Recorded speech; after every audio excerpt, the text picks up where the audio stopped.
Oui, Monsieur le Président, chers collègues, l'étude du budget primitif agricole cette année présente des éléments encourageants. Tout d'abord, la structuration de la politique régionale par contrat de filière est globalement positive, même si nous ne sommes pas en accord avec certaines mesures et nombre d'orientations choisies. Ces nombreux contrats ont la vertu de structurer une politique régionale agricole. Ensuite, vous avez enfin augmenté le budget cette année. Là encore, le fléchage des financements est parfois trop orienté vers les grosses structures qui auront les moyens d'investir de façon massive et peut-être démesuré. Cependant, l'effort financier supplémentaire permettra, je le souhaite, un éventail d'interventions plus complet et plus efficace. Avec ce budget, vous confirmez nos remarques des années précédentes, en 2016, 2017, 2018, années durant lesquelles nous n'avons eu de cesse de souligner l'indigence des budgets au regard des enjeux agricoles. Est-ce pour autant suffisant? Pour répondre à la question, il suffit de ramener les chiffres à quelques réalités. Une augmentation de 60% de pas grand-chose, cela donne au final 1% du budget régional. Ce n'est pas une misère, mais en tout cas, à notre sens, ce n'est pas suffisant pour mener une politique agricole de fond efficace et lui permettre d'atteindre des objectifs qui se voudraient déterminants. À titre indicatif, le budget agricole régional, c'est 14% du montant du remboursement de la dette. S'il y a un point positif à souligner, c'est l'effort mis sur les marchés et débouchés. Enfin, des sommes allouées conséquentes à cet enjeu sont présentes cette année. Elles représentent quelques chances de succès. Espérons que concrètement, les circuits courts seront développés et notamment le levier de la RHD sera enfin actionné. Ce sera une bouffée d'air pour notre marché intérieur. Certaines orientations du budget sont clairement insuffisantes. Tout d'abord, l'installation des jeunes.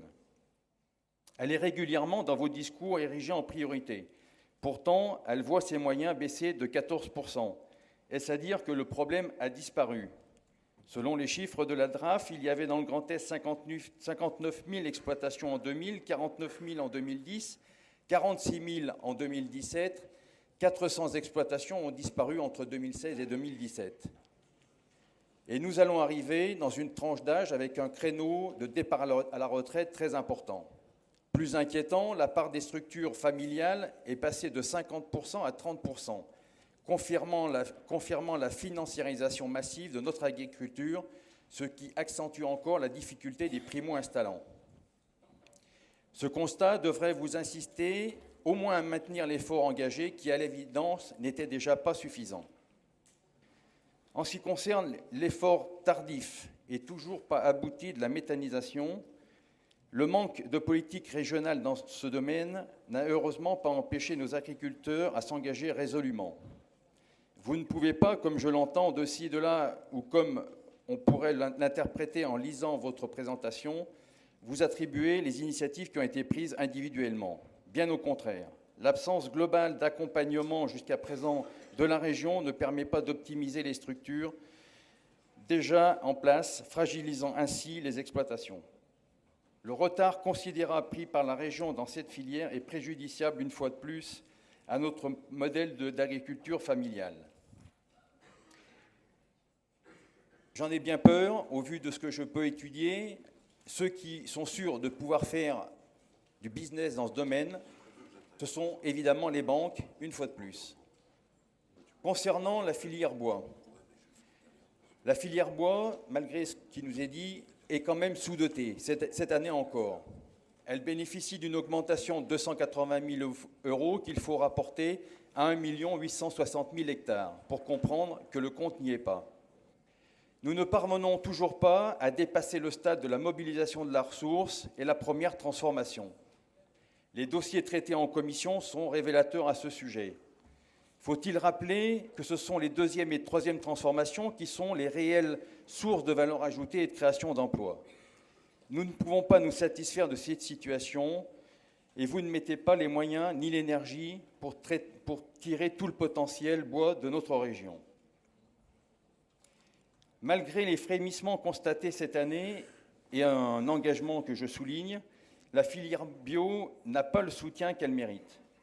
Vous avez supprimé les aides au maintien sans chercher parallèlement à assurer les débouchés. Pourtant, la bio est la seule filière agricole qui présente à l'heure actuelle un fort taux de croissance. En étant insuffisamment présents aux côtés de la bio, nous ratons quelque chose. C'est une erreur environnementale, mais aussi économique préjudiciable. Au final, nous constatons que de bonnes orientations sont tracées, cependant les moyens engagés ne sont, à notre sens, pas suffisants. Monsieur Bastian, on ne vous donne pas suffisamment les moyens de relever les défis qui s'imposent à notre agriculture, et j'ai l'impression que c'est seulement dans l'urgence qu'on arrive à mettre des fonds conséquents. Ceci ne fait pas une politique agricole cohérente sur la durée, malgré les bonnes intentions, et surtout, nous ne sommes pas suffisamment adaptés aux enjeux de la filière. Je vous remercie.